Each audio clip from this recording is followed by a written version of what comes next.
നമസ്കാരം സുഹൃത്തുക്കളെ. Tarot love energies എന്ന നമ്മുടെ ഈ ചാനലിൻ്റെ പുതിയൊരു അധ്യായത്തിലേക്ക് എല്ലാ മാന്യ പ്രേക്ഷകർക്കും എൻ്റെ വിനീതമായ നമസ്കാരം. സ്ക്രീനിൽ കാണിക്കുന്നതാണ് പേഴ്സണൽ റീഡിങ്ങിൻ്റെ വാട്സപ്പ് നമ്പർ. ഈ നമ്പറിൽ വാട്സപ്പിൽ മെസ്സേജ് ചെയ്തു കഴിഞ്ഞാൽ പേഴ്സണൽ റീഡിങ്ങിൻ്റെ വിശദാംശങ്ങൾ അവിടെ അറിയിക്കുന്നതായിരിക്കും. നമ്മൾ പുതുതായി തുടങ്ങിയിരിക്കുന്ന വാട്സപ്പ് ചാനലിൻ്റെ ലിങ്കും ഇൻസ്റ്റഗ്രാമിൻ്റെ ലിങ്കും ഡിസ്ക്രിപ്ഷൻ ബോക്സിൽ കൊടുത്തിട്ടുണ്ട്. ദയവായി ഡിസ്ക്രിപ്ഷൻ ബോക്സിൽ കയറി ചെക്ക് ചെയ്ത് നോക്കുക. അപ്പോൾ നമുക്ക് ഒട്ടും വൈകിക്കാതെ തന്നെ ഇന്നത്തെ തലക്കെട്ടിലേക്ക് ഒന്നെത്തി നോക്കാം. ഈ വ്യക്തിയുടെ മുഖം ഓർത്തുകൊണ്ട് ഈ വായന കാണുക. 48 മണിക്കൂറിനുള്ളിൽ ഈ വ്യക്തി നിങ്ങളെ കോണ്ടാക്ട് ചെയ്യുന്നതായിരിക്കും. അപ്പോൾ തീർച്ചയായിട്ടും ഇന്ന് കുറച്ച് പതിവിലും വ്യത്യസ്തമായിട്ടുള്ള ഒരു വായനയാണ് നാം ഇവിടെ ചെയ്യുവാനായി പോകുന്നത്. റിയൂണിയൻ പലവർക്കും സംഭവിക്കുന്ന ഒരു വായനയും കൂടിയാണിത്. അതുകൊണ്ട് തീർച്ചയായിട്ടും നിങ്ങളുടെ വ്യക്തിയുമായി അകന്ന് കഴിയുകയാണെങ്കിൽ, ഒരുപാട് പ്രശ്നങ്ങളിലൂടെ മുന്നോട്ട് പോയിക്കൊണ്ടിരിക്കുന്നവരാണെങ്കിൽ തീർച്ചയായിട്ടും നിങ്ങൾക്ക് ഈ ഒരു വായന കാണാവുന്നതാണ്. റിയൂണിയന് വേണ്ടിയിട്ട് ആഗ്രഹിക്കുന്നവർക്ക് ഉറപ്പായും ഇത് മുഴുവനായി കണ്ടിരിക്കേണ്ടതാണ്.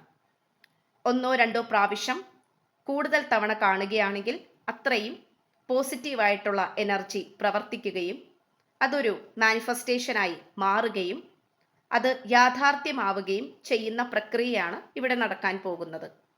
എത്രമാത്രം വിശ്വാസത്തോടു കൂടി കാണുന്നുവോ അത്രയും നിങ്ങൾക്ക് പ്രതിഫലം ലഭിക്കുന്നതായിരിക്കും. തീർച്ചയായിട്ടും നിങ്ങൾ സ്നേഹിക്കുന്ന വ്യക്തിയുടെ മുഖമോ അല്ലെങ്കിൽ അവർ പറഞ്ഞിട്ടുള്ള മനോഹരമായ കാര്യങ്ങളോ അവരുമായിട്ടുള്ള സുന്ദരമായ നിമിഷങ്ങളോ ഓർത്തുകൊണ്ട് ഈ വായന മുഴുവനുമായി കാണുവാനായി ശ്രമിക്കുക. അപ്പോൾ തീർച്ചയായിട്ടും നമുക്കിവിടെ കാണുവാൻ സാധിക്കുന്നത്, ഇവിടെ വളരെ നല്ല രീതിയിൽ തന്നെ നിങ്ങളുടെ അടുത്തേക്ക് വരണം എന്നുള്ള ചിന്താഗതിയോടുകൂടി നിൽക്കുന്ന ഒരു വ്യക്തിയായിട്ടാണ് കാണപ്പെടുന്നത്.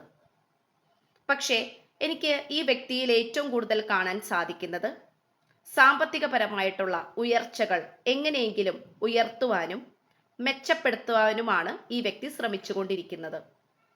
കാരണം ഒരുപക്ഷെ നിങ്ങളുടെ അടുത്ത് പോലും തുറന്നു പറയാത്ത രീതിയിലുള്ള കുറച്ച് ബുദ്ധിമുട്ടുകൾ ഈ വ്യക്തിയെ അലട്ടിക്കൊണ്ടിരിക്കുന്നതായി നമുക്കിവിടെ കാണാം. അതൊരു പക്ഷേ നിങ്ങളുമായി പങ്കുവെച്ചിട്ടില്ലായിരിക്കാം, നിങ്ങളോട് തുറന്നു പറഞ്ഞിട്ടും ഇല്ലായിരിക്കാം. അതുകൊണ്ട് തന്നെ ഉറപ്പായും നമുക്കിവിടെ കാണാൻ കഴിയുന്നത്, ഈ വ്യക്തി അതെല്ലാം മൂടി വെച്ചുകൊണ്ട് തന്നെ മറ്റെന്തിനോ വേണ്ടിയിട്ട് വളരെയധികം പരിശ്രമിച്ചു കൊണ്ടിരിക്കുന്ന ഒരു സാഹചര്യമായിട്ടാണ് നമുക്കിവിടെ കാണാൻ കഴിയുന്നത്.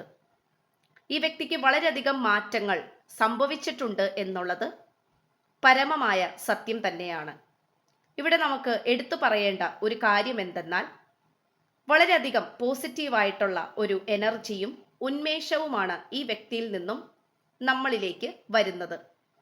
അതായത് തീർച്ചയായിട്ടും ഈ വ്യക്തി എന്തിനൊക്കെയോ ഒരുങ്ങി നിൽക്കുന്ന മട്ടിലാണ് ഈ വ്യക്തിയുടെ മനോഭാവം നമുക്കിതിലൂടെ കാണുവാൻ സാധിക്കുന്നത്.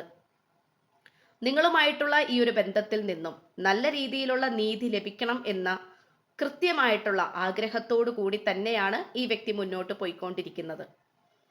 അതുമാത്രമല്ല, ഈ വ്യക്തിക്ക് ആരോടൊക്കെയോ ഒരു വിരക്തി ഉള്ളതായി കാണപ്പെടുന്നു. അതൊരു പിതാവിൻ്റെയോ മാതാവിൻ്റെയോ സ്ഥാനത്താണ് നിൽക്കുന്നത്.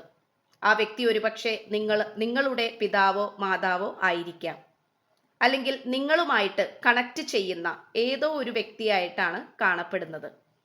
അവരോട് ഈ വ്യക്തിക്ക് നല്ല രീതിയിലുള്ള ദേഷ്യവും വാശിയും വൈരാഗ്യവും ഉള്ളതായി കാണപ്പെടുന്നു. ഒരുപക്ഷെ നിങ്ങളും ഈ വ്യക്തിയും തമ്മിൽ നല്ല രീതിയിലുള്ള തടസ്സം നിൽക്കുന്നത് ഒരുപക്ഷെ നിങ്ങളുടെ വീട്ടുകാരായിരിക്കാം, നിങ്ങളുമായി സംബന്ധിച്ച് കിടക്കുന്ന ആൾക്കാരായിരിക്കാം. ആ ഒരു വാശിയും ദേഷ്യവും ഈ വ്യക്തിയുടെ മനസ്സിൽ എപ്പോഴും തന്നെ ഉടലെടുത്തുകൊണ്ടിരിക്കുന്നതായിട്ടാണ് കാണിക്കുന്നത്. അപ്പോൾ അതിൻ്റെതായ വീറും വാശിയും ഈ വ്യക്തിയുടെ മനസ്സിൽ ഇപ്പോഴും അവശേഷിക്കുന്നുണ്ട് എന്നുള്ളത് മഹാസത്യമാണ്. ഇവിടെ ഈ വ്യക്തി പലതരത്തിലും മനസ്സ് പോസിറ്റീവ് ആക്കാനായിട്ട് ശ്രമിച്ചുകൊണ്ടിരിക്കുന്നുണ്ട്. എപ്പോഴും എന്തോ ഒരു തീരാ നഷ്ടം അല്ലെങ്കിൽ അപമാനിക്കപ്പെടുകയോ നഷ്ടപ്പെടുകയോ മറ്റുള്ളവരുടെ മുന്നിൽ ഉത്തരം കിട്ടാതെ വാ മൂടിക്കെട്ടി നിൽക്കേണ്ടതായിട്ടുള്ള എന്തോ ഒരു സാഹചര്യം ഈ വ്യക്തിക്ക് വന്നു ചേർന്നിട്ടുണ്ട്. അതൊരുപക്ഷെ നിങ്ങളുടെ മുമ്പിലോ നിങ്ങളുടെ വീട്ടുകാരുടെ മുന്നിലോ വെച്ചായിരിക്കാം. എന്തോ ഒരു വളരെയധികം പക കൊള്ളിക്കുന്ന അല്ലെങ്കിൽ വളരെയധികം വാശി തോന്നിപ്പിക്കുന്ന തരത്തിലുള്ള ഒരു സാഹചര്യം വന്നു ചേർന്നതായി നമുക്കിവിടെ കാണാം. അത് ഒരുപക്ഷെ നേരത്തെ തന്നെ സംഭവിച്ചു പോയിട്ടുള്ള ഒരു സംഭവം കൂടിയായിരിക്കാം. ഇതിൽ നിന്ന് നമുക്ക് കാണാൻ സാധിക്കുന്നത് അതിലൂടെ ഈ വ്യക്തിയെ കൂടുതൽ വാർത്തെടുത്ത് പുതിയ ഒരു ബെസ്റ്റ് വെർഷനിലേക്ക് ആക്കാൻ ശ്രമിച്ചുകൊണ്ടിരിക്കുന്നതായിട്ടാണ് കാണിക്കുന്നത്. ഇൻസൾട്ട് ആണ് ഏറ്റവും വലിയ ഇൻവെസ്റ്റ്മെന്റ് എന്ന് പറയുന്നത് പോലെ ഇവിടെ ഇൻസൾട്ട് തന്നെയാണ്, അപമാനിക്കപ്പെട്ടത് തന്നെയാണ് ഈ വ്യക്തിയെ കൂടുതൽ ഈ വ്യക്തിയുടെ ചിന്തകളിലും ആഗ്രഹങ്ങളിലും വ്യക്തത വന്നിട്ടുള്ളത്. ഇവിടെ നമുക്ക് ഏറ്റവും കൂടുതൽ ശക്തമായ രീതിയിൽ പറയാനാവുകയാണെങ്കിൽ ഈ വ്യക്തിയുടെ ചില ചിന്താഗതികളിലും തീരുമാനങ്ങളിലും ഏതാനും ചില ആശയക്കുഴപ്പങ്ങൾ ഉണ്ടായിരുന്നു എന്നുള്ളത് കാണിക്കുന്നു. അതൊരുപക്ഷെ നിങ്ങളുമായിട്ടുള്ള ജീവിതത്തിലോ സാമ്പത്തികപരമായിട്ടുള്ള കാര്യങ്ങളിലോ ജോലി സംബന്ധമായിട്ടുള്ള കാര്യങ്ങളിലോ ആയിരിക്കാം. എന്തുകൊണ്ടോ ഈ വ്യക്തിയുടെ ചുറ്റിനും ഒരുപാട് അവസരങ്ങൾ ഉണ്ടായിരുന്നതായിട്ട് ഇപ്പോഴും ഉള്ളതായിട്ടും കാണിക്കുന്നു. അതിൻ്റെ ഒരു ഭാഗമായിട്ട് ഈ വ്യക്തിക്ക് കൃത്യമായിട്ടുള്ള ഒരു തീരുമാനമോ അഭിപ്രായമോ നിങ്ങളുടെ അടുത്ത് പറയുവാൻ സാധിച്ചിരുന്നില്ല എന്നുള്ളത് മറ്റൊരു സത്യം. ഇവിടെ നമുക്ക് ഏറ്റവും കൂടുതൽ കാണാൻ സാധിക്കുന്നത് ഈ വ്യക്തിക്ക് അത്തരം കൺഫ്യൂഷൻ ഊർജങ്ങളെല്ലാം അവസാനിച്ച് വളരെയധികം ക്ലാരിറ്റി വരുന്ന, കൃത്യത വരുന്ന ഒരു തലത്തിലേക്ക് എത്തിച്ചേർന്നുകൊണ്ടിരിക്കുന്നതായി കാണപ്പെടുന്നു. ഒരു പക്ഷേ എന്തെങ്കിലും മത്സര പരീക്ഷകളോ ഇന്റർവ്യൂവോ അറ്റൻഡ് ചെയ്ത് ഇതിന് വേണ്ടിയിട്ട് കാത്തിരിക്കുന്നുണ്ടാകാം. അല്ലെങ്കിൽ ഈ വ്യക്തിക്ക് ഇത്രയും കാലം കാത്തിരുന്ന എന്തെങ്കിലും ഒരു അനുകൂലമായിട്ടുള്ള തീരുമാനമോ ജോലിയോ പ്രമോഷനോ അല്ലെങ്കിൽ ശമ്പളം കൂട്ടിക്കിട്ടുക അങ്ങനെയുള്ള സാഹചര്യങ്ങളൊക്കെയും നമുക്ക് കാണാൻ കഴിയുന്നു. എന്തുകൊണ്ടോ വളരെയധികം ആത്മവിശ്വാസത്തോടു കൂടി നട്ടലുയർത്തി തല ഉയർത്തി നിൽക്കാൻ പറ്റുന്ന ഒരു സാഹചര്യത്തിലേക്ക് ഈ വ്യക്തി എത്തിപ്പെട്ടുകൊണ്ടിരിക്കുന്നതായി കാണപ്പെടുന്നു. അതുമാത്രമല്ല, ഈ വ്യക്തിയുടെ കൂടെ ഈ വ്യക്തി ഒരിക്കലും ഒറ്റയ്ക്കല്ല. മറ്റു പലവരുടെയും അതിൽ ഏറ്റവും പ്രധാനപ്പെട്ട വളരെ സപ്പോർട്ടീവായി പ്രോത്സാഹനത്തോടു കൂടി നിൽക്കുന്ന മറ്റൊരു വ്യക്തിയെയും നമുക്കിതിലൂടെ കാണാൻ കഴിയുന്നു. അതൊരു പക്ഷേ ഈ പേഴ്സന്റെ ബാല്യകാല സുഹൃത്തായിരിക്കാം, അല്ലെങ്കിൽ ഈയിടെ വന്നിട്ടുള്ള നല്ലൊരു കൂട്ടുകാരനോ കൂട്ടുകാരിയോ അല്ലെങ്കിൽ നല്ലൊരു ശ്രോതാവോ ആയിരിക്കാം. അതായത് ഈ പേഴ്സന്റെ പ്രശ്നങ്ങൾ കേൾക്കാനും അതിന് അനുസരിച്ചിട്ടുള്ള പരിഹാരങ്ങൾ പറഞ്ഞു കൊടുക്കാനുമൊക്കെ വളരെയധികം കഴിവുള്ള ഒരു വ്യക്തിയുടെ ഊർജം, അത് വളരെ പുതിയത് തന്നെയായിട്ടാണ് കാണിക്കുന്നത്. അപ്പോൾ അവരുടെ ഊർജവും നമുക്കിതിൽ നിന്നും ലഭിക്കുന്നുണ്ട്. ഇത് തീർത്തും ഈ വ്യക്തിയെ വളരെയധികം വ്യത്യസ്തനാക്കുന്നു. പല കാര്യങ്ങളിലും ഒരിക്കലും നടക്കില്ല എന്നും നേടിയെടുക്കാൻ സാധിക്കില്ല എന്നും വിചാരിച്ചിരുന്ന പല കാര്യങ്ങളും ഈ വ്യക്തിക്ക് യാഥാർത്ഥ്യത്തിലേക്ക് കൊണ്ടുവരാൻ സാധിച്ചിരിക്കുന്നു.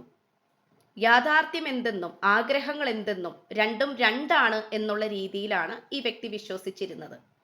പക്ഷേ രണ്ടും രണ്ടല്ല എന്നും ശ്രമിച്ചു കഴിഞ്ഞാൽ അതിലേക്ക് എത്തിച്ചേരാൻ സാധിക്കുമെന്നും ഉള്ള ഒരു കോൺഫിഡൻസ് ആണ് ഈ വ്യക്തിയിലേക്ക് വന്നുകൊണ്ടിരിക്കുന്നത്. അപ്പോൾ തീർത്തും നമുക്കിവിടെ ഈ വ്യക്തിക്ക് നിങ്ങളോടുള്ള താല്പര്യം എവിടെയും പോയിട്ടില്ല എന്നുള്ളത് സത്യമായ കാര്യമാണ്. സാഹചര്യം നോക്കി നിൽക്കുകയാണ് നിങ്ങളെ ഈ വ്യക്തിയുടെ ജീവിതത്തിലേക്ക് ക്ഷണിക്കുവാൻ വേണ്ടിയിട്ട്. ഇതൊരു പക്ഷേ ഒരു ഒട്ടും തന്നെ പ്രതീക്ഷിക്കാത്ത വിവാഹ ആലോചനയായിട്ടോ അല്ലെങ്കിൽ നിങ്ങളുടെ വീട്ടിൽ ഒരു ക്ഷണക്കത്തായിട്ട് അല്ലെങ്കിൽ ഒരു അതിഥി പോലെ ഈ വ്യക്തി വരുന്നതായിട്ടോ ആയിരിക്കാം. അല്ലെങ്കിൽ നേരിട്ട് കാണണമെന്നോ നിങ്ങളുടെ വേണ്ടപ്പെട്ട വ്യക്തികളുമായിട്ട് സംസാരിക്കണമെന്നോ മുതിർന്നവരുമായി കാര്യം തീരുമാനിക്കുന്നതോ ആയിരിക്കാം. ഇത്തരം കാര്യങ്ങൾ നമുക്കിവിടെ കാണാൻ സാധിക്കുന്നുണ്ട്. കാരണം ഈ വ്യക്തിക്ക് നിങ്ങളോടുള്ള ആ സ്നേഹത്തിന്റെ നിറകുടം ഒരിക്കലും കമഴ്ത്തിക്കളയാൻ ആവില്ല. അതിപ്പോഴും ഭദ്രമായി തന്നെ ഹൃദയത്തിൽ സൂക്ഷിച്ചിരിക്കുന്നു എന്നുള്ളത് മറ്റൊരു സത്യമാണ്. ഇത്രയുമാണ് നമുക്ക് ലഭിച്ചിട്ടുള്ളത്.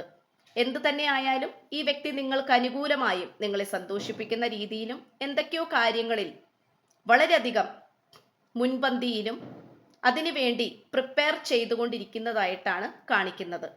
നല്ല രീതിയിലുള്ള തയ്യാറെടുപ്പുകൾ ആയിട്ട് തന്നെയാണ് നമുക്കിതിലൂടെ കാണാൻ സാധിക്കുന്നത്. നമുക്ക് ഏതാനും ചില പ്രണയ സന്ദേശങ്ങൾ ഇന്നത്തെ നറുക്കെടുപ്പിൽ ലഭിച്ചത് നോക്കാം. നീ എന്നെ വിട്ടു പോകരുത് പ്ലീസ്. എൻ്റെ മക്കളെ എനിക്ക് കാണണമെന്നുണ്ട്. ഇപ്പം തീർച്ചയായിട്ടും ഇത് നിങ്ങളുടെ ഭർത്താവോ ഭാര്യയോ ആയിരിക്കാം. നിന്റെ കുറവുകളെയാണ് എനിക്ക് നിന്നെ കൂടുതൽ ഇഷ്ടപ്പെടാനുള്ള കാരണം. അതുമാത്രമല്ല, നിന്റെ സത്യസന്ധത എനിക്ക് വളരെ ഇഷ്ടമാണ്. ഇത്രയുമാണ് ഈ 4 പ്രണയ സന്ദേശങ്ങളാണ് ഇന്നത്തേക്ക് നമുക്ക് ലഭിച്ചിട്ടുള്ളത്. അപ്പോൾ ചാനൽ ഇഷ്ടപ്പെട്ടു കഴിഞ്ഞാൽ സബ്സ്ക്രൈബ് ചെയ്യുക. വായന ഇഷ്ടപ്പെട്ടാൽ ലൈക്ക് ചെയ്യുക. നിങ്ങൾക്കറിയാവുന്ന വ്യക്തികളിലേക്ക് ഷെയർ ചെയ്ത് കൊടുക്കുക. നിങ്ങളുടെ വിലയേറിയ അഭിപ്രായങ്ങൾ കമന്റ് ബോക്സിലൂടെ രേഖപ്പെടുത്തുക. അപ്പോൾ പുതിയൊരു അധ്യായത്തിൽ കാണുന്നത് വരേക്കും എല്ലാ മാന്യ പ്രേക്ഷകർക്കും എൻ്റെ വിനീതമായ നന്ദി, നമസ്കാരം. God bless you.